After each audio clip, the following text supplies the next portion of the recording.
Hello friends, welcome back to our channel. तो हम लोग डिस्कस कर रहे थे यूपी ट्रिपल एससी राजस्व लेखपाल परीक्षा रेफ्रेशर बुक की, जो कि यूथ कंपटीशन की न्यू बुक आई हुई है। तो उसके बारे में हम लोग देख रहे थे, ठीक है। तो उसमें हम लोगों ने जो है शुरुआत किया था ग्राम समाज एवं विकास के बारे में, और उसका जो है 3 चैप्टर हो चुके हैं, ठीक है। इसमें अगर हम बात करते हैं 3 चैप्टर के, तो पहला है भारतीय ग्राम संदर्भ में ग्राम विकास कार्यक्रम और ग्राम विकास योजनाएं एवं प्रबंध, ये तीनों चैप्टर हो चुके हैं। आज की इस वीडियो में हम पढ़ेंगे ग्राम विकास शोध प्रणालियाँ, ठीक है, जो कि ये चौथा चैप्टर है इस तथ्य में, और इसके बारे में हम देखेंगे, ठीक है, कि शोध प्रणालियाँ कौन कौन सी ग्राम विकास के बारे में अपनाया गया है, हरित क्रांतियाँ कौन कौन सी अपनाई गई हैं, जो कि उसको हम डिटेल वाइज से थोड़ा थोड़ा करके जानेंगे। तो चलिए वीडियो को स्टार्ट करते हैं। और स्टार्ट करने से पहले अगर आप लोग चैनल पर नए हैं और अभी तक चैनल को सब्सक्राइब नहीं किया है तो चैनल को सब्सक्राइब करें, साथ में अपने दोस्तों में ज़्यादा से ज़्यादा शेयर करें, ठीक है। चलिए स्टार्ट करते हैं ग्राम विकास शोध प्रणालियाँ। अब इसमें जो है आज अगर हम देख लेते हैं कुछ, तो आज के वर्तमान तकनीकी युग में ग्राम विकास से हेतु विभिन्न शोधों के द्वारा अनेक प्रणालियों को अपनाया जा रहा है, जिससे ग्रामीण जीवन में भी बदले और आधारभूत की स्थायी विकास भी हो सके। और इनसे संबद्ध जो विवरण निम्न है उसको हम देखते हैं। प्रमुख कृषि क्रांतियाँ स्टार्ट करते हैं। पहला है हरित क्रांति, यानी कि ग्रीन रिवोल्यूशन। ये क्या है, भारत में हरित क्रांति कब शुरुआत हुई और पूरे विश्व में कब आई, ये सब देखते हैं, ठीक है। हरित क्रांति उच्च गुणवत्ता वाले बीज, रासायनिक उर्वरक व नहरी सिंचाई आधारित कृषि उत्पादन की एक नवीन प्रक्रिया थी। इसे अधिक उपज देने वाले किस्मों का कार्यक्रम के नाम से पुकारा गया, जिसका प्रमुख उद्देश्य था कृषि उत्पादन को बढ़ाना, ठीक है। हरित क्रांति जो है 1960 के दशक में नॉर्मन बोरलॉग के द्वारा शुरू किया गया एक प्रयास था, और इन्हें ही विश्व में हरित क्रांति के जनक के रूप में जाना जाता है। किनको? नॉर्मन बोरलॉग को, ठीक है। हरित क्रांति के घटक की बात करें तो इसमें जो है उन्नत किस्म के बीज आते हैं, रासायनिक उर्वरक आते हैं, रासायनिक कीटनाशक एवं खरपतवार नाशक आते हैं, बेहतर सिंचाई व्यवस्था, बेहतर साख सुविधाएं, बेहतर भंडारण सुविधाएं, बेहतर विपणन एवं वितरण सुविधाएं, ये सब हरित क्रांति के घटक आते हैं, ठीक है। भारत में हरित क्रांति के शुरुआत जो है श्रेय एमएस स्वामीनाथन को जाता है। एमएस स्वामीनाथन को भारत में हरित क्रांति का जनक कहा जाता है। भारत में हरित क्रांति जो है सर्वप्रथम 1966-67 में पंजाब, हरियाणा, पश्चिमी उत्तर प्रदेश, राजस्थान के गंगानगर आदि क्षेत्रों में व्यापक रूप से अपनाई गई। परिणाम स्वरूप इसे कृषि उत्पादन एवं कृषि उत्पादकता में आश्चर्यजनक वृद्धि हुई। सकारात्मक इसके प्रभाव रहे, अब उसको देख लेते हैं। फसल उत्पादन में वृद्धि हुई, खाद्यान्न आयात में कमी हुई, किसानों को इससे लाभ हुआ, गहन कृषि उत्पादन विकास प्रणाली का जो है विकास हुआ, नई प्रौद्योगिकी के उपयोग से कृषि क्षेत्र में रोजगार के अवसरों की वृद्धि हुई। नकारात्मक भी प्रभाव इसके पड़े तो उसको भी देखते हैं। आय असमानता में वृद्धि हुई। हरित क्रांति का प्रभाव केवल कुछ खाद्यान्न फसलों जैसे कि गेहूं, चावल, मक्का, बाजरा तक ही सीमित रहा।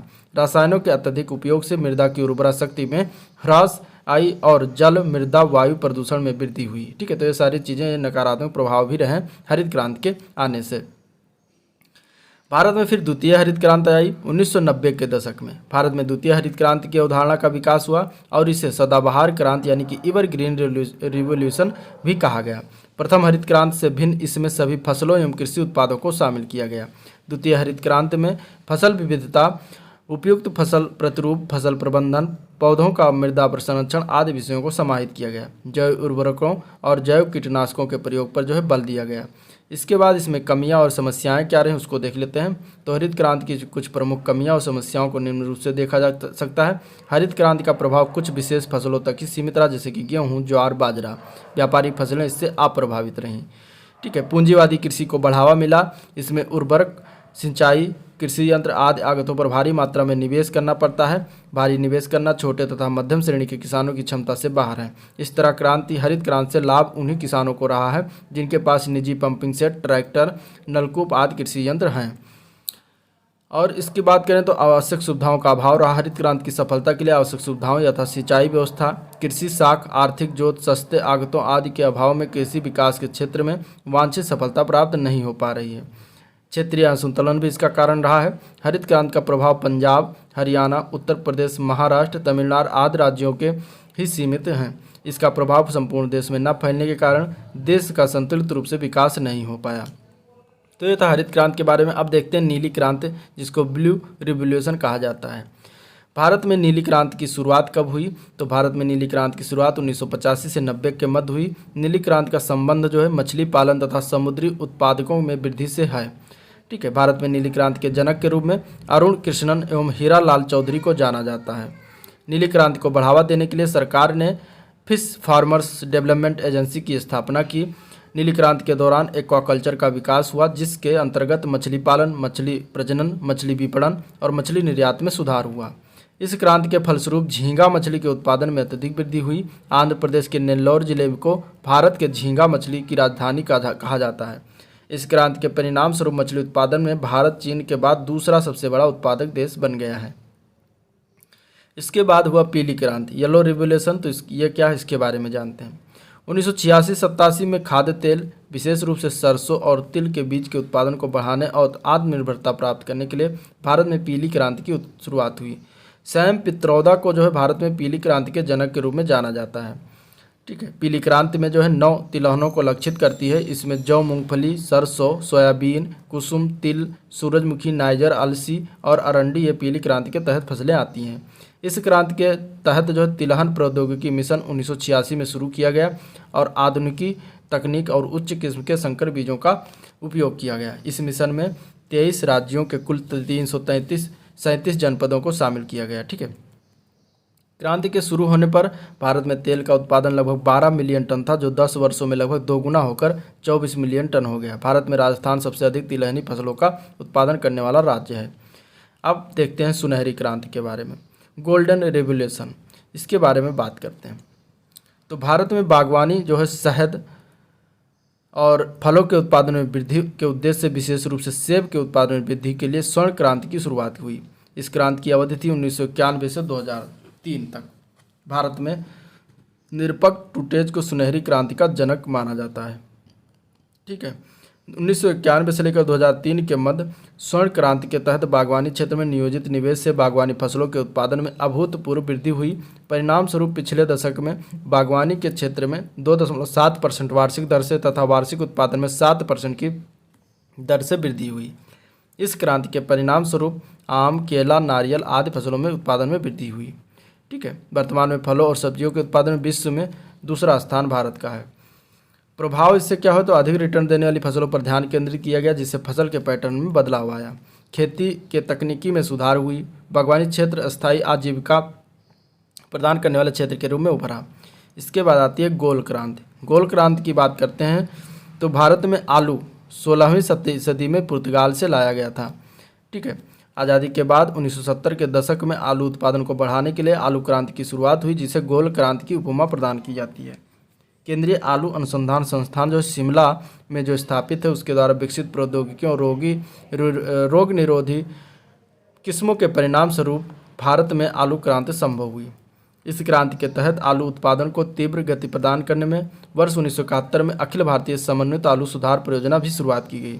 इसके परिणाम स्वरूप गत 50 वर्षों में आलू की खेती के क्षेत्रफल में 5 गुना तथा उत्पादन में 14 गुना की वृद्धि हुई। ठीक है, इस क्रांति का ही परिणाम है कि भारत चीन के बाद विश्व का दूसरा सर्वाधिक आलू उत्पादक राष्ट्र बन गया है। केंद्रीय आलू अनुसंधान संस्थान जो शिमला में है, उसके द्वारा विकसित आलू की सुप्रसिद्ध किस्में हैं कुफरी चंद्रमुखी, कुफरी लालिमा, कुफरी स्वर्ण, कुफरी चिप्सोनी वन, कुफरी चिप्सोना 2। ये सारी इसके आलू की किस्म है। ठीक है, रजत क्रांति की बात करते हैं, सिल्वर रिवोल्यूशन की।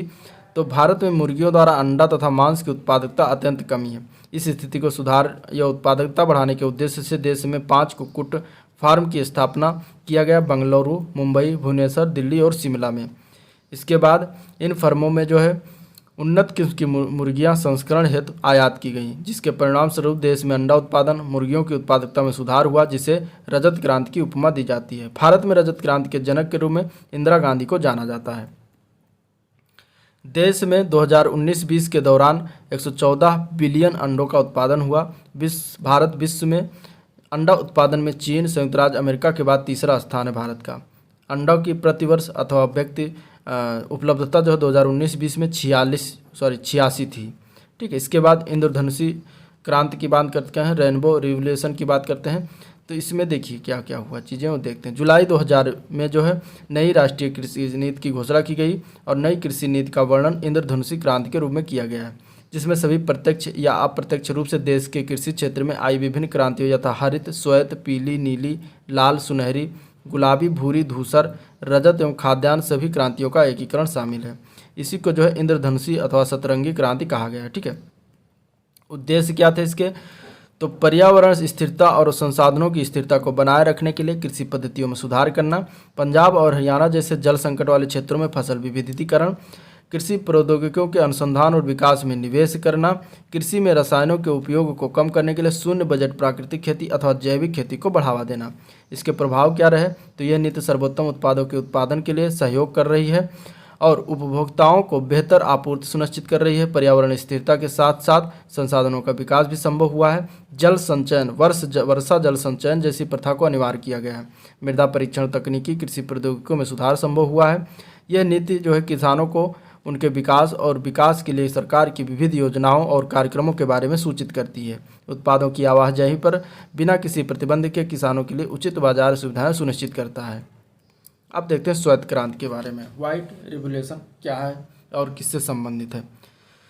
तो श्वेत क्रांति जो है ये देश में श्वेत क्रांति का संबंध जो है सहकारी स्तर पर चलाए गए दुग्ध व्यवसाय कार्यक्रम द्वारा दूध के उत्पादन की आपूर्ति में जो है व्यापक वृद्धि करने से संबंधित है। डॉक्टर वर्गीज कुरियन को भारत में श्वेत क्रांति का जनक कहा जाता है। इम्पॉर्टेंट है। श्वेत क्रांति के सार्थक करने हेतु जो है 1970 में ऑपरेशन फ्लड कार्यक्रम की शुरुआत राष्ट्रीय डेयरी विकास बोर्ड के द्वारा किया गया था। ये भी इम्पोर्टेंट है। ठीक है, ऑपरेशन फ्लड, इसका उद्देश्य क्या रहा, तो दूध उत्पादन में वृद्धि करना, ग्रामीण क्षेत्रीय में आय में वृद्धि करना, उपभोक्ताओं को उचित दाम पर दूध उपलब्ध कराना इसका मेन उद्देश्य रहा था। ऑपरेशन फ्लड को देश में 3 चरणों में लागू किया गया। प्रथम चरण था 1970 से 80, दूसरा चरण था 1981-85, तीसरा चरण था 1985-96। श्वेत क्रांति का प्रसार पूर्वी राज्यों की तुलना में भारत के पश्चिमी राज्यों में अधिक हुआ। से महत्व की बात करते हैं तो इसने डेयरी किसानों को अपने स्वयं के हाथों द्वारा बनाए गए संसाधनों पर नियंत्रण रखने के लिए अपने स्वयं के विकास को निर्देशित करने में भी मदद की। इसने भारत को विश्व में सबसे बड़ा दुग्ध उत्पादक बनाने में महत्वपूर्ण योगदान दिया। वर्तमान में भारत जो है विश्व का सबसे बड़ा दुग्ध उत्पादक है, जिसका वैश्विक उत्पादन 22% है। अब भारत में विभिन्न प्रकार की क्रांतियाँ और उससे संबंधित क्षेत्र की बात कर लेते हैं एक लाइन में। तो नीली क्रांति का संबंधित क्षेत्र है मत्स्य पालन, यानी कि मछली का पालन करना नीली क्रांति से संबंधित है। हरित क्रांति का संबंध कृषि उत्पादन से है। श्वेत क्रांति दूध उत्पादन से है। कृषि क्रांति पेट्रोलियम उत्पादन से संबंधित है। लाल क्रांति जो है वो लाल मांस और टमाटर उत्पादन से संबंधित। सुनहरी क्रांति जो है बागवानी, शहद और फल उत्पादन से संबंधित। धूसर क्रांति जो है रासायनिक उर्वरक उत्पादन से संबंधित है। गुलाबी क्रांति जो है प्याज, झींगा उत्पादन, औषधियाँ और फार्मास्यूटिकल से संबंधित है गुलाबी क्रांति। इसके बाद भूरी क्रांति, भूरी क्रांति का उत्पादन चमड़ा उत्पादन से और कोको उत्पादन से संबंधित है। रजत क्रांति का संबंध जो है अंडा और कुक्कुट उत्पादन से है। पीली क्रांति तिलहन उत्पादन से है। गोल क्रांति आलू उत्पादन से है। रजत रेशा क्रांति जो है कपास उत्पादन से संबंधित है। स्वर्ण रेशा क्रांति जो है जूट उत्पादन से है। सदाबहार क्रांति जैविक खेती से है। सेफ्रॉन क्रांति जो है केसर उत्पादन से संबंधित, इंपॉर्टेंट है। हरित सोना क्रांति जो है बांस उत्पादन से संबंधित है। अमृत क्रांति जो है नदी जोड़ों परियोजनाओं से संबंधित है। ठीक है। सनराइज अथवा सूर्योदय क्रांति जो है इलेक्ट्रॉनिक उद्योग के विकास हेतु संबंधित है। बादामी क्रांति जो है मसाला उत्पादन से संबंधित। इंद्रधनुषीय क्रांति जो है सभी क्षेत्रों में उत्पादन से वृद्धि से संबंधित है। इसके बाद भारत में तकनीकी एवं संस्थागत सुधार, तो उसमें रासायनिक उर्वरकों के प्रयोग के बारे में जान लेते हैं। देखिए, नवीन कृषि नीति के परिणाम स्वरूप रासायनिक उर्वरक और उपभोग की मात्रा में तेजी से वृद्धि हुई। 1960-61 में रासायनिक उर्वरक का प्रयोग प्रति हेक्टेयर 2 किलोग्राम होता था, जो 2008-9 में बढ़कर 128.6 किलोग्राम प्रति हेक्टेयर हो गया। इसी प्रकार 1960-61 में देश में रासायनिक खादों की कुल खपत 2.92 लाख टन थी, जो बढ़कर 2008-9 में जो है 249.09 लाख टन हो गई।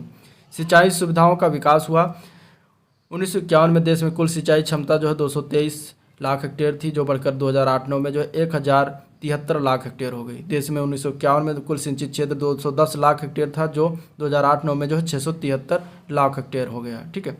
ग्राम शोध प्रणालियाँ एक दृष्टि में देख लेते हैं। भारतीय कृषि, प्रोफेसर नॉर्मन ई बोरलॉग को मार्गदर्शन में 1966-67 में हरित क्रांति की शुरुआत हुई। ठीक है, इन्होंने जो शुरुआत किया था और यह बहुफसली कार्यक्रम में भूमि पर वर्ष में एक से अधिक फसल जो उगाई जाती है। हरित क्रांति की प्रगति का आधार जो उत्तम और अधिक उपज देने वाले बीज होते हैं। ठीक है। इसके बाद वित्तीय समावेशन शब्दावली का सर्वप्रथम प्रयोग 2005-06 में सर्वप्रथम रिजर्व बैंक ने अपने नीति वक्तव्य में किया था। ओरिएंटल ग्रामीण जमा योजना का संबंध जो है वित्तीय समावेशन से है। नई राष्ट्रीय कृषि नीति की घोषणा 28 जुलाई 2000 को संसद में किया गया था। भारत में कृषि जीन बैंक की स्थापना कब किया गया था? तो 1996 में किया गया था। पौध संरक्षण की बात करते हैं तो इसके अंतर्गत जो है खरपतवार एवं कीटों का नाश करने के लिए दवा छिड़कने का कार्य किया जाता है तथा टिड्डी दल पर नियंत्रण करने का प्रयास किया जाता है। सघन कृषि विकास कार्यक्रम तो वर्ष 1959-60 में फोर्ड फाउंडेशन के कृषि उत्पादन मंडल ने अपनी report India's food crisis and step to meet it में जो है खाद्यान्न उत्पादन पर विशेष बल देते हुए अनुकूल क्षेत्रों में अन्न की फसलों के उत्पादन पर सघन कार्यक्रम द्वारा सामूहिक प्रयास करने का सुझाव दिया था। केंद्र सरकार द्वारा 1960-61 के देश के 7 जिलों में सघन कृषि जिला कार्यक्रम प्रारंभ किया गया और इन जिलों में तंजौर तमिलनाडु, पश्चिमी गोदावरी आंध्र प्रदेश, संबलपुर उड़ीसा, रायपुर छत्तीसगढ़, लुधियाना पंजाब, अलीगढ़ उत्तर प्रदेश प्रमुख थे। केंद्र सरकार ने वर्ष 1964-65 में देश के 114 जिलों में सघन कृषि क्षेत्र कार्यक्रम प्रारंभ किया। फसलों के क्षेत्र वितरण को ध्यान में रखते हुए उन विशेष क्षेत्रों व फसलों का चुनाव किया गया जिनमें विकास की संभावना अन्य की अपेक्षा अधिक थी। बहुफसली कार्यक्रम क्या होता है? तो बहुफसली कार्यक्रम का उद्देश्य एक ही भूमि पर वर्ष में एक से अधिक फसल उगाकर उत्पादन को बढ़ाना, यह बहुफसली कार्यक्रम का उद्देश्य। 1966-67 में 36 लाख हेक्टेयर भूमि में बहुफसली कार्यक्रम लागू किया गया। वर्तमान समय में भारत की कुल सिंचित क्षेत्र भूमि के 71% भाग पर जो है ये कार्यक्रम लागू हुआ है। ठीक है। आधुनिक कृषि यंत्रों का प्रयोग किया गया। नई कृषि विकास विधि एवं हरित क्रांति में आधुनिक कृषि उपकरण जैसे कि tractor, thresher, harvester, diesel engine एवं बिजली के पंप सेटों आदि ने महत्वपूर्ण योगदान दिया है, जिससे कृषि क्षेत्र में उपयोग और उत्पादकता में जो है वृद्धि हुई है। कृषि सेवा क्षेत्रों की स्थापना की गई। कृषकों में व्यावसायिक साहस की क्षमता को विकसित करने के उद्देश्य से देश में कृषि सेवा केंद्र की स्थापित करने की योजना लागू की गई। इसके लिए उन्हें राष्ट्रीयकृत बैंकों से सहायता दिलाई जाती है। अब तक देश में कुल 1324 कृषि सेवा केंद्र स्थापित किए जा चुके हैं। कृषि उद्योग निगम बना। राष्ट्रीय नीति के अंतर्गत 21 राज्यों में कृषि उद्योग निगमों की स्थापना की गई। इन निगमों का कार्य कृषि उपकरणों व मशीनरी की पूर्ति, उपज प्रसंस्करण एवं भंडारण को प्रोत्साहन देना है। इसके लिए यह निगम किराया क्रय शक्ति के पद्धति के आधार पर ट्रैक्टर, पंप सेट व अन्य मशीनरी को वितरित करता है। विभिन्न निगमों की स्थापना की गई। हरित क्रांति की प्रगति मुख्यतः अधिक उपज देने वाली किस्मों एवं उत्तम सुधरे हुए बीजों पर निर्भर करती है। 1963 में राष्ट्रीय बीज निगम की स्थापना की गई। 1963 में राष्ट्रीय सहकारी विकास निगम की स्थापना की गई, जिसका मुख्य उद्देश्य कृषि उपज का विपणन, प्रसंस्करण और भंडारण करना है। इसके अतिरिक्त राष्ट्रीय कृषि एवं ग्रामीण विकास बैंक की स्थापना 1982 में कृषि वित्त के कार्य हेतु किया गया। कृषि जिसको नाबार्ड कहते हैं। ठीक है। कृषि के लिए खाद्य निगम एवं उर्वरक साख गारंटी अधिनियम, ग्रामीण विद्युतीय निगम आदि भी स्थापित किए गए हैं। मृदा परीक्षण कार्यक्रम के अंतर्गत विभिन्न क्षेत्रों की मिट्टी का परीक्षण सरकारी प्रयोगशालाओं में किया जाता है। इसका उद्देश्य भूमि की उर्वरा शक्ति का पता लगाकर कृषकों को तदनुरूप रासायनिक खादों एवं उत्तम बीजों के प्रयोग की सही सलाह देना। ठीक है। भूमि संरक्षण की बात करें तो भूमि संरक्षण कार्यक्रम के अंतर्गत कृषि योग्य भूमि को क्षरण से रोकने व उबड़ खाबड़ भूमि को समतल बनाकर कृषि योग्य बनाया जाता है। कृषि शिक्षा एवं अनुसंधान। सरकार की कृषि नीति के अंतर्गत कृषि शिक्षा का विस्तार करने के लिए पंतनगर में पहला कृषि विश्वविद्यालय स्थापित किया गया। आज कृषि और इससे संबंधित क्षेत्रों में उच्च शिक्षा के लिए 4 कृषि विश्वविद्यालय, 39 राज्य कृषि विश्वविद्यालय और इम्फाल में एक केंद्रीय विश्वविद्यालय स्थित है। कृषि अनुसंधान है तो भारतीय कृषि अनुसंधान परिषद है, जिसके अंतर्गत 53 केंद्रीय संस्थान, 32 राष्ट्रीय अनुसंधान केंद्र, 12 परियोजना निर्देशालय और 64 अखिल भारतीय समन्वय अनुसंधान परियोजनाएं सम्मिलित हैं। इसके अतिरिक्त देश में 725 कृषि विज्ञान केंद्र हैं जो शिक्षण एवं प्रशिक्षण पर कार्य कर रहे हैं। कृषि शिक्षा एवं प्रशिक्षण की गुणवत्ता बनाए रखने के लिए विभिन्न संस्थाओं को कंप्यूटरीकृत और इंटरनेट की सुविधा प्रदान की गई है। अब कृषि संबंधी प्रमुख संस्थानों की बात करते हैं तो अनुसंधान संस्थान स्थिति कहाँ पर स्थित है। देखिए, केंद्रीय भैंस अनुसंधान संस्थान यह हिसार हरियाणा में स्थित है। केंद्रीय बकरी अनुसंधान संस्थान मखदूम मथुरा उत्तर प्रदेश में स्थित है। केंद्रीय भेड़ एवं ऊन अनुसंधान संस्थान अंबिकानगर कर्नाटक में स्थित है। केंद्रीय खारा जल मत्स्य पालन जो है यह चेन्नई तमिलनाडु में स्थित है संस्थान है। केंद्रीय शुष्क भूमि कृषि अनुसंधान संस्थान हैदराबाद तेलंगाना में स्थित है। केंद्रीय बागानी फसल अनुसंधान संस्थान कोसरगोड कर्नाटक में स्थित है। इसके बाद केंद्रीय ताज़ा जल मत्स्य पालन संस्थान जो है ये भुवनेश्वर उड़ीसा में स्थित है।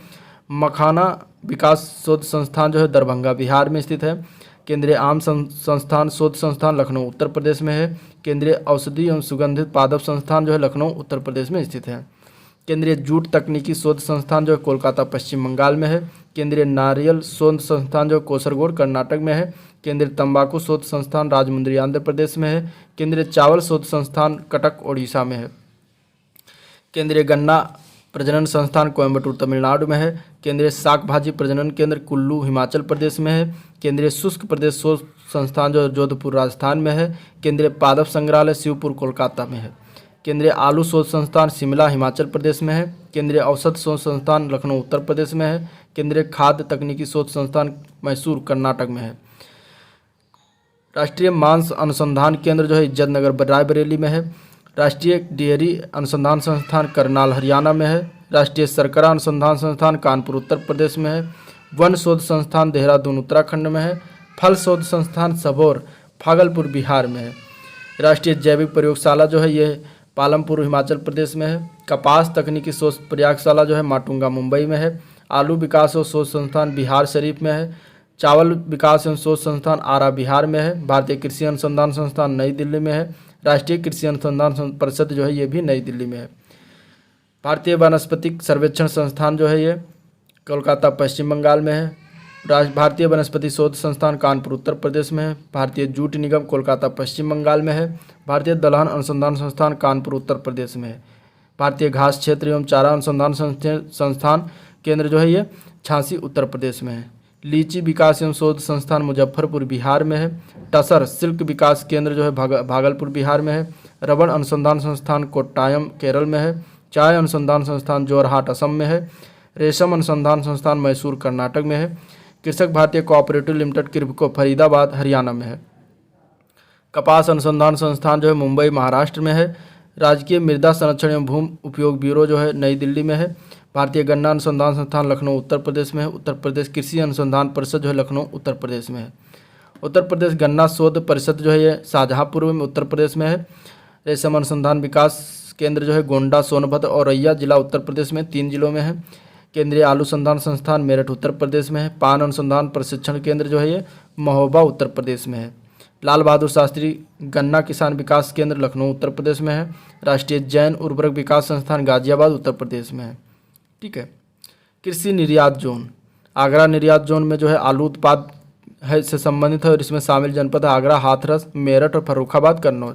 लखनऊ निर्यात जोन में आम से संबंधित है और इसमें जो लखनऊ सीतापुर बाराबंकी हरदोई और उन्नाव जिला आते हैं। सहारनपुर निर्यात जोन में आम से संबंधित है, इसमें भी सहारनपुर बुलंदशहर मेरठ बागपत मुजफ्फरनगर और बिजनौर जिले आते हैं। ठीक है। अब हम बात करेंगे भारत की फसलों के बारे में। तो भारत में 3 टाइप की फसलें बोई जाती हैं, रबी खरीफ और जायद की फसलें। एक एक करके देखेंगे।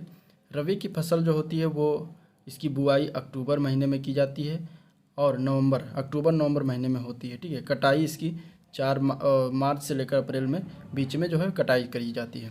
खरीफ की फसल की बात करें तो इसकी बुआई जो है जून और जुलाई महीने में होती है और कटाई जो है इसकी सितंबर और अक्टूबर मंथ में हो जाती है। जायद की फसल जो है बुआई मार्च और अप्रैल के महीने में होती है और कटाई इसकी जून महीने के अंत तक हो जाती है। ठीक है। कौन कौन फसलें आती हैं इसके अंतर्गत, तो देखिए इसमें अगर हम बात करते हैं तो गेहूँ, जौ, सरसों, चना, मसूर, मटर, ये सारी फसलें जो है रबी की फसल होती है। ठीक है। खरीफ की फसल में धान, बाजरा, मक्का, उड़द, तिल ये सारे आते हैं और जायद में उड़द, मूंग, तरबूज, खरबूजा, लौकी, खीरा, ककड़ी आदि सारी जो है जायद की फसलें होती हैं। ठीक है। तरबूज और खीरे का उत्पादन अम्लीय मृदा में किया जाता है। ठीक है। इसके बाद कुछ फसल हैं और उससे संबंधित प्रमुख प्रजातियां हैं, उनको बारे में देख लेते हैं। तो देखिए ये थोड़ा सा एक पेज जो है इसमें ये गड़बड़ हो गया है, तो इसको हम यहाँ से देखते हैं ये। ठीक है। इसके बाद ये आता है प्रमुख फसल एवं प्रजातियाँ। तो उसमें आम के पहले हम बात करते हैं। तो ये मूल स्थान है इसका। आम का वैज्ञानिक नाम है मैंगिफेरा इंडिका। मूल स्थान है भारत, दक्षिण एशिया में अधिकतर पाया जाता है और आम्रपाली इसकी प्रजाति है जो कि दशहरी और नीलम के मध्य संकरण से उत्पन्न प्रजाति है। ठीक है, इसे भारतीय कृषि अनुसंधान संस्थान द्वारा विकसित किया गया है और यह किचन गार्डन प्रजाति भी इसे कहा जाता है। यह जो है बीटा कैरोटीन प्रोटीन से भरपूर होता है। ये आम्रपाली की प्रजाति जो होती है आम की। ठीक है, इसके बाद दूसरा है सिंधु। सिंधु प्रजाति के आम में जो है ये रत्ना एवं अल्फांसो के मध्य जो है हाइब्रिड से उत्पन्न आम की प्रजाति है और विश्व की एकमात्र बीज रहित प्रजाति सिंधु में जो है बीज नहीं पाया जाता। इसे बिहार कृषि विश्वविद्यालय द्वारा विकसित किया गया। इसके बाद आता है मल्लिका प्रजाति। तो नीलम और दशहरी के मध्य संकरण से उत्पन्न आम की एक प्रजाति होती है। यह जो है भारतीय कृषि अनुसंधान संस्थान द्वारा विकसित बौना पौधा फल सहित ये अत्यधिक मीठा और होता है। ठीक है, इसके बाद आता है अरुणिका। अरुणिका प्रजाति के आम की बात करें तो ये जो है आम्रपाली और वनराज दो आम के जो होते हैं प्रजाति उनके मध्य संकरण से उत्पन्न आम की प्रजाति होती है। इसे भी IARI द्वारा जो है विकसित किया गया है। इसके बाद रत्ना आता है। तो रत्ना जो है नीलम और अल्फांसो के मध्य जो है संक्रमण से उत्पन्न आम की प्रजाति है। यह कोंकण कृषि विद्यापीठ रत्नागिरी के द्वारा जो है इसका विकसित अल्प रेशा युक्त आम की मीठी प्रजाति है। नीलम का अधिक उत्पादन देने वाली एक किस्म होती है जो कि दक्षिण भारत में 2 बार वर्ष में इसमें फल आता है। ठीक है, लंगड़ा जो है ये यूपी और बिहार में प्रसिद्ध किस्म की प्रजाति होती है। इसमें जो है विटामिन सी प्रचुर मात्रा में पाया जाता है। इस प्रजाति में यह आम का एक प्रजाति है। ये हो गए आम के प्रजाति। अब हम केले के प्रजाति के बारे में बात करेंगे। तो केला जो है ये कुल है मुजैसी कुल का पौधा है। मूल स्थान इसका दक्षिण पूर्व एशिया है। इसमें जो है विटामिन A, B और C और कार्बोहाइड्रेट जो है प्रचुर मात्रा में पाया जाता है। केले की अधिकांश किस्में जो है बीज रहित होती हैं और यह पादप जगत के अंतर्गत एक बीजपत्री पादप है। केले में वानस्पतिक अनिषेचक जनता पाई जाती है। ठीक है, इसकी कुछ प्रमुख किस्मों की बात करते हैं तो पवन एवं चंपा पनामा रोग की प्रतिरोधी होती हैं। रोबस्टा, सफ़ेद बेलची, सराई और भुसावली आदि केले की प्रमुख जो है किस्में हैं। इनमें रोग कौन कौन से लगते हैं तो सिगाटोका कवक जनित रोग होता है। मोको जो है जीवाणु जनित रोग होता है। पनामा जो है कवक द्वारा ये रोग होता है। बंची टाप ये विषाणु जनित रोग होता है जो कि केले के पौधों में लगता है। ठीक है, अब बात करते हैं सेब। सेब जो है इसका एक कुल है राजेसी कुल का पौधा। मूल स्थान है मध्य एशिया।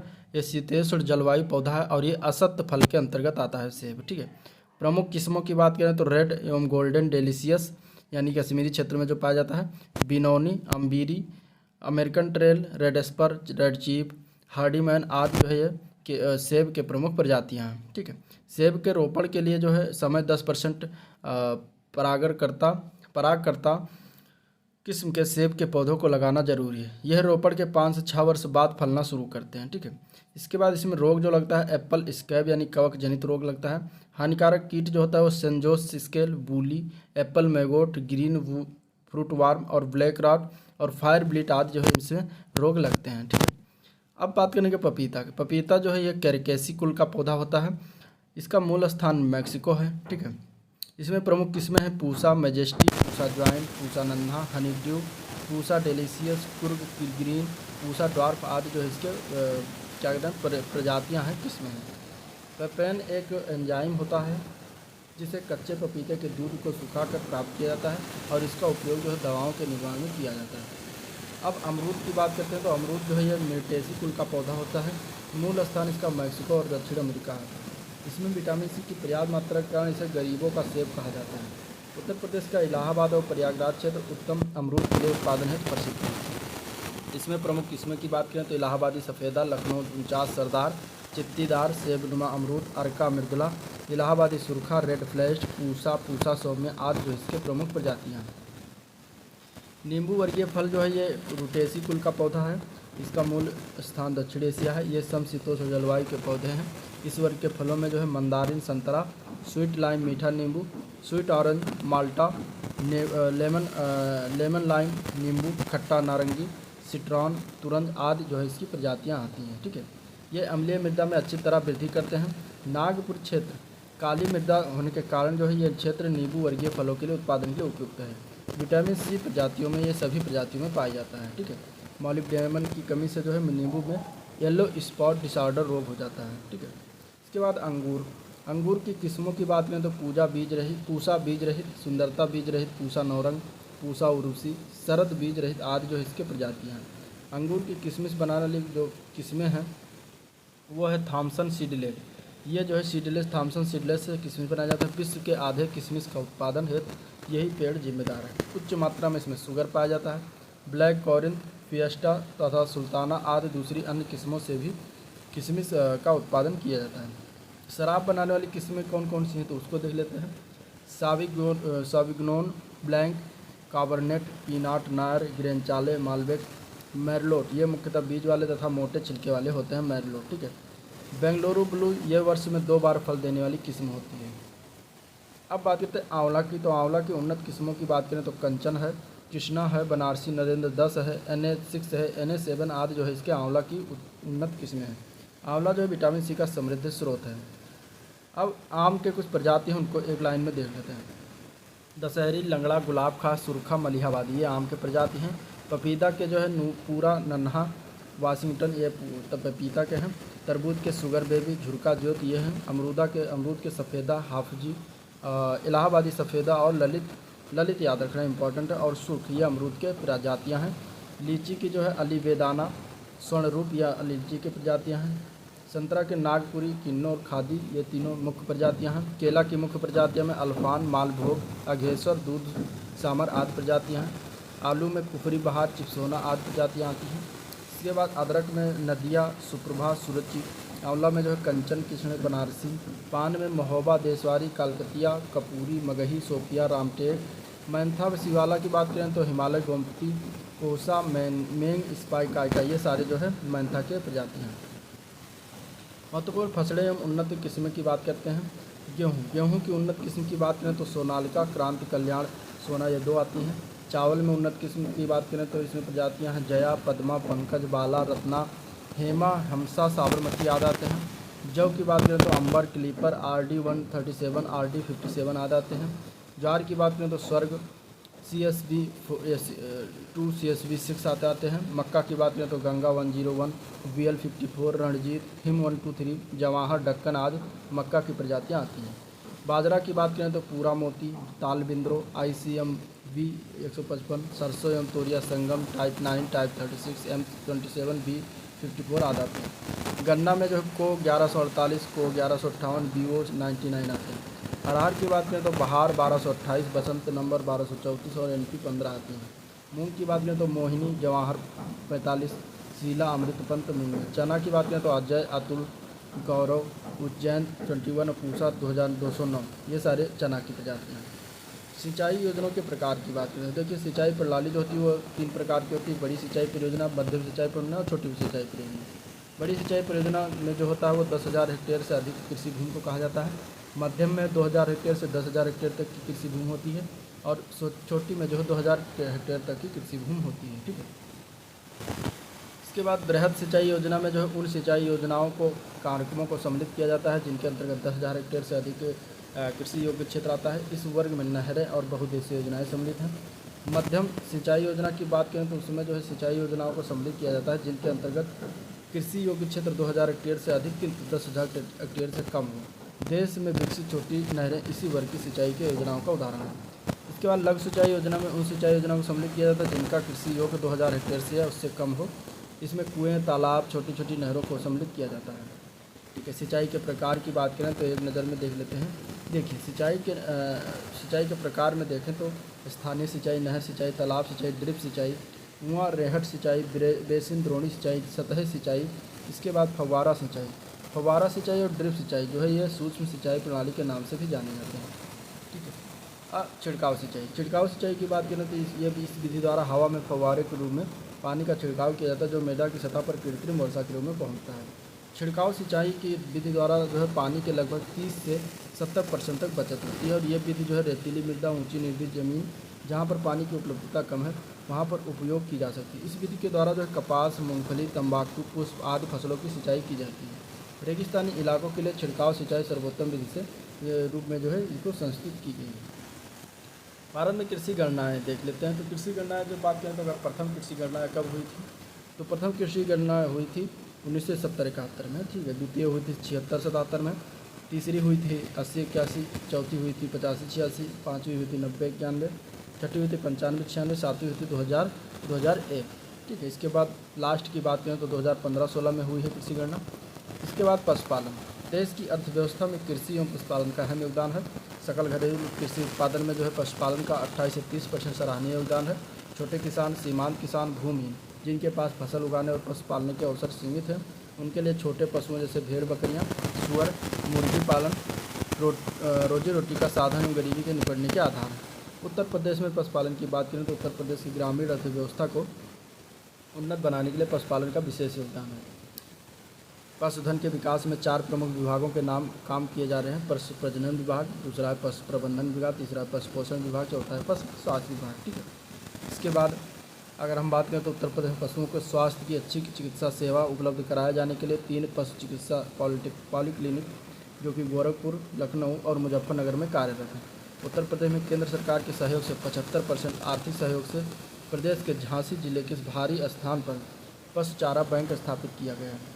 उत्तर प्रदेश की राजधानी लखनऊ में जो है पशु जैविक औषधि संस्थान स्थापित है। उत्तर प्रदेश मांस के उत्पादन में देश में प्रथम स्थान रखता है। ठीक है, मधुमक्खी पालन की बात करें तो मधुमक्खी पालन एक कुटीर उद्योग के अंतर्गत आता है और मधुमक्खी पालन में शहद के अलावा जो है मोम, प्रोपलिक, राल, जेली आदि प्राप्त होते हैं। मधुमक्खियाँ औद्योगिक फसलों पर परागण की पैदावार भी बढ़ाती हैं।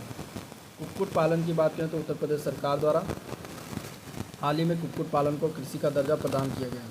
कुक्कुट पालन के क्षेत्र में उद्यमिता विकास से 2013 में राज्य सरकार ने कुक्कुट नीति की घोषणा की थी। इस नीति में कुक्कुट बढ़ावा देने के कई प्रकार की छूट की व्यवस्था की गई है। कुक्कुट नीति 2013 के क्रियान्वयन से अन्य प्रदेशों से प्रतिदिन आने वाले 1 करोड़ अंडे और प्रतिवर्ष आने वाले 10 करोड़ चूजे प्रदेश में ही उत्पादित हो सकेंगे और अतिरिक्त रोजगार जो है सृजित करेंगे। मत्स्य पालन की बात करें तो मत्स्य विभाग की स्थापना हुई थी 1966 में। उसके बाद मत्स्य क्षेत्रों में विकास करने के लिए उत्तर प्रदेश मत्स्य निगम की स्थापना की गई। प्रदेश में मत्स्य उत्पादन और रोजगार के लिए वृद्धि के लिए स्वतंत्रता से इन विभागों की स्थापना की गई। बाद में चलकर छठी सातवीं योजना काल में मत्स्य क्षेत्र के विकास के लिए प्रदेश स्तर पर उत्तर प्रदेश मत्स्य जीवी सहकारी संघ लिमिटेड, जिला स्तर पर जिला सहकारी मत्स्य विभाग, विपणन फेडरेशन तथा पंचायत स्तर पर प्राथमिक मत्स्य जीवी सहकारी समितियां नाम से त्रिस्तरीय ढांचे की व्यवस्था की गई। केंद्र द्वारा संचालित नेशनल फिशरमैन वेलफेयर फंड के माध्यम से मछुआरों के लिए केंद्र व राज्य के लिए 50-50 अनुपात के सहयोग से जो है आवास भी निर्माण कराया जाता है। मछुआरा दुर्घटना बीमा योजना जो 1985-86 में शुरुआत की गई। व्यक्ति की मृत्यु होने पर 1 लाख रुपये और अपंग होने पर 50,000 रुपये भुगतान किया जाता है। इसके बाद गाय भैंस पालन। गाय भैंस पालन उत्तर प्रदेश राज्य में जो है गौवंशी महिवंशी पशुओं के विकास की व्यापक संभावनाएं हैं। गौवंशी और महिषवंशी पशुओं का जो है दुग्ध उत्पादन बढ़ाना, भारतीय मूल की गौवंशी महिषवंशी प्रजातियों का संरक्षण करना राज्य पशु प्रजनन नीति का मुख्य प्रमुख उद्देश्य रहा है। दुग्ध उत्पादन संबंधी कार्यक्रम में संस्थाओं की बात करें तो दुग्धशाला विकास परियोजना, यह परियोजना जो है 100% केंद्र सरकार की परियोजना है। इस परियोजना के प्रमुख उद्देश्य पिछड़े क्षेत्रों में दुग्ध उत्पादन, उपार्जन, विपणन तथा रोजगार का सृजन करना है। इस परियोजना को प्रदेश भर में 1993-94 में लागू किया गया। महिला डेयरी योजना की बात करें तो 1996-97 के वित्तीय वर्ष में दुग्ध विकास विभाग द्वारा लागू इस योजना का मुख्य उद्देश्य ग्रामीण स्तर पर गठित दुग्ध समितियों से संबंधित है। इसके बाद महिला दुग्ध उत्पादक सदस्यों की उनकी आय में वृद्धि हेतु जो है दुग्ध विकास की विभिन्न गतिविधियों हेतु प्रशिक्षण दिलाया जाना, इस व्यवसाय में अतिरिक्त रोजगार की अभिरुचि जगाना शामिल है। इसके अंतर्गत महिला सहकारी दुग्ध उत्पादक समितियों का जनपदों में गठन किया गया है। ठीक है, गोकुल पुरस्कार योजना की बात करें तो इस योजना में सहकारी क्षेत्र के अंतर्गत दुग्ध उत्पादकों को उनके बीच प्रतिस्पर्धा करने एवं उन्हें अच्छे किस्म के दुधारू पशुओं को रखने हेतु उत्प्रेरित करने के लिए राज्य के प्रत्येक दूध संघ के सर्वाधिक दूध उत्पादन करने वाले दूध विक्रेता को दूध विकास विभाग के अधीन कार्यरत होते हैं, उन्हें इस योजना के अंतर्गत पुरस्कृत भी किया जाता है। दूध उत्पादक सहकारी संघ के अंतर्गत गठित सहकारी दूध उत्पादक समितियों के सदस्यों एवं दुग्ध संघ को दूध का विक्रय करने वाले पुरस्कार से सम्मानित किया जाता है। इसमें प्रथम, द्वितीय, तृतीय स्थान पाने वाले को क्रमशः 1,50,000 व 25,000 रुपये की धनराशि जो है दी जाती है। कामधेनु डेयरी योजना की बात करें तो ये इस जो राज्य में बढ़ाए जाने के कारण जो है कामधेनु योजना चलाई गई, कामधेनु डेयरी योजना। यह योजना का प्रमुख उद्देश्य था दूध के साथ पशुपालन में बढ़ोतरी करना। इस योजना को अधिक सफल बनाने के लिए डेयरी इकाई के लिए बैंक का ऋण प्रदान किया जाता है बैंक द्वारा, और इस ऋण पर जो है 5 वर्ष के लिए 12 वर्ष की ब्याज की दर भरपाई की जाती है। ठीक है, राज्य दुग्ध परिषद, ये इसकी स्थापना 1976 में किया गया, जिसका कार्य होता है लाइसेंस देना, दुग्ध मूल्य का निर्धारण एवं उत्पादन विनियमन आदेश लागू करना होता है। प्रादेशिक कोऑपरेटिव डेयरी फेडरेशन की बात करें तो इस विभाग का गठन जो 1962 में दूध एवं दुग्धशाला विकास के लिए किया गया। उत्तर प्रदेश के नोएडा गौतम बुद्ध नगर में स्थित दुग्धशाला इसी विभाग के अधीन है, जो समस्त दिल्ली शहर में दूध की सप्लाई कराती हैं। 20वीं पशुगणना की बात करें जो कि 2019 में हुआ था। भारत में सर्वाधिक पशु वाले राज्य की बात करते हैं तो पशुधन का नाम पशुधन के कुल पशुधन के क्षेत्र में जो है उत्तर प्रदेश प्रथम स्थान पर, ठीक है। कुक्कुट में तमिलनाडु प्रथम स्थान पर, बकरी में राजस्थान प्रथम स्थान पर, भैंस जो उत्तर प्रदेश प्रथम, भेड़ में तेलंगाना सबसे ज़्यादा, गाय में जो है पश्चिम बंगाल में सबसे ज़्यादा, ऊँट जो है राजस्थान में सबसे ज़्यादा है। अब पशुपालन से संबंधित संस्थान को जान लेते हैं। तो राष्ट्रीय पशु अनुवांशिकी अनुसंधान ब्यूरो जो कि 1985 में स्थापना की गई, कहाँ पर, हरियाणा में। राष्ट्रीय डेयरी अनुसंधान संस्थान 1965 में स्थापना किया गया, करनाल हरियाणा में। अंतर्राष्ट्रीय पशुधन केंद्र अफ्रीका की बात करें तो 1974 में इसको स्थापना किया गया, अदिस अबाबा इथियोपिया में। अंतर्राष्ट्रीय पशु रोग प्रयोगशाला अनुसंधान संस्थान जो 1973 में स्थापना किया गया, नैरोबी केन्या में, ठीक है। High security animal disease laboratory जो 1998 में स्थापित किया गया, भोपाल मध्य प्रदेश में। राष्ट्रीय पोषण संस्थान 1969 में हैदराबाद आंध्र प्रदेश में स्थापना किया गया। राष्ट्रीय ऊँट अनुसंधान संस्थान 1984 में बीकानेर राजस्थान में। राष्ट्रीय मांस उत्पादन अनुसंधान संस्थान जो 1986 में हैदराबाद आंध्र प्रदेश में स्थापना किया गया। इसके बाद राष्ट्रीय याक अनुसंधान संस्थान केंद्र जो है ये 1989 में डीरांग वेस्ट कैफांग अरुणाचल प्रदेश में किया गया। केंद्रीय पक्षी अनुसंधान संस्थान 1979 में जो है जयनगर उत्तर प्रदेश, जयनगर रायबरेली उत्तर प्रदेश में किया गया। केंद्रीय भैंस अनुसंधान संस्थान 1985 में हिसार हरियाणा में किया गया, ठीक है। National institute of animal nutrition and physiology की स्थापना 1995 में बेंगलुरु कर्नाटक में किया गया। इसके बाद केंद्रीय बकरी अनुसंधान संस्थान जो 1989 में मखदूम उत्तर प्रदेश में है। चारागाह अनुसंधान संस्थान जो है 1962 में झांसी में स्थापना किया गया, उत्तर प्रदेश में। भारतीय पशु चिकित्सा अनुसंधान संस्थान 1989 में जयनगर उत्तर प्रदेश में किया गया। केंद्रीय भेड़ एवं ऊन अनुसंधान संस्थान अबिका नगर राजस्थान में 1962 में स्थापना किया गया, ठीक है। भैंस की कुछ नस्लें हैं उनको जान लेते हैं। NDRI द्वारा विकसित भैंस क्लोन की बात करें, समरूपा जो है 6 फरवरी 2009 को जन्मी विश्व में भैंस का प्रथम क्लोन है, जो कि मात्र 6 दिन तक ही जीवित रही। गरिमा जो है 6 जून 2009 को जन्मी विश्व की प्रथम भैंस की क्लोन, ये 2 वर्ष 2 माह तक जीवित रही, ठीक है। गरिमा सेकंड जो कि 22 अगस्त 2010 को जन्मी भैंस का क्लोन है। श्रेष्ठ जो है ये 26 अगस्त 2010 को जन्मा विश्व का प्रथम भैंस क्लोन है। इसके बाद महिमा जो है 25 जनवरी 2013 को जन्मी विश्व की दूसरी भैंस क्लोन है, जो कि गरिमा सेकंड ने इसे जन्म दिया था। पूर्णिमा की बात करें तो ये एक वयस्क मादा भैंस की दैहिक कोशिका से 6 सितंबर 2013 को जन्मी क्लोन है, और यह क्लोन 25 सितंबर 2013 तक ही जीवित रही, ठीक है। इसके बाद लालिमा की बात करें तो ये 2 मई 2014 को जन्मी मुर्रा भैंस की क्लोन है। इसके बाद स्वरूपा जो है 1 अगस्त 2015 को जन्मी भैंस की क्लोन है। हिसार गौरव जो है 11 दिसंबर 2015 को जन्मी भैंस की एक क्लोन है, ठीक है। इसके बाद भैंस मुर्रा नस्ल की भैंस जो है ये इसका स्थान जान लेते हैं। मूल स्थान तो पश्चिमी उत्तर प्रदेश, दिल्ली, हरियाणा और पंजाब में पाए जाते हैं। नीली रावी जो है नस्ल है ये पाकिस्तान के मानगोमरी ज़िले के पाकपटन तहसील और पंजाब का फिरोजपुर ज़िले में इनका मूल स्थान है। जाफराबादी भैंस की बात करें तो ये गुजरात के गिर जंगल तथा काठियावाड़ और जाफराबाद के क्षेत्रों में पाई जाती है। सूरती की बात करें तो गुजरात का खैरा जिला, बड़ौदा जिला, राजस्थान में बांसवाड़ा और डूंगरपुर में जो है ये प्रजातियां का मूल स्थान है। भदावरी भैंस की बात करें तो उत्तर प्रदेश में आगरा जिले की बाह तहसील का यह भदावर क्षेत्र जो यहाँ की इसकी मूल स्थान है। मेहसाना मूल स्थान की बात करें तो गुजरात का मेहसाना जिला और बनासकांठा और साबरकांठा गुजरात में इसका मूल स्थान है। नागापुरी की बात करें तो नागपुर महाराष्ट्र इसका मूल स्थान है। टोडा की बात करें तो दक्षिण भारत इसका मूल स्थान है।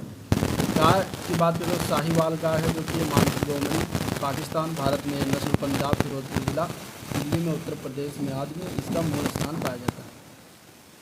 कांकरेज गाय की नस्ल की बात करें तो कटरा रण क्षेत्र जो गुजरात में इसका मूल स्थान है। मालवी गाय का मालवा क्षेत्र मध्य प्रदेश मूल स्थान है। गिर जो है दक्षिणी काठियावाड़ के गिर वन गुजरात इसका मूल स्थान। मेवाती जो है ये उत्तर प्रदेश के मथुरा जिला का मूल स्थान। थार पारकर ये गाय का नस्ल है, थार पारकर, और ये दक्षिण पूर्व में सिंध प्रदेश का थार पारकर पाकिस्तान मोंटगोमरी जिला का मूल स्थान।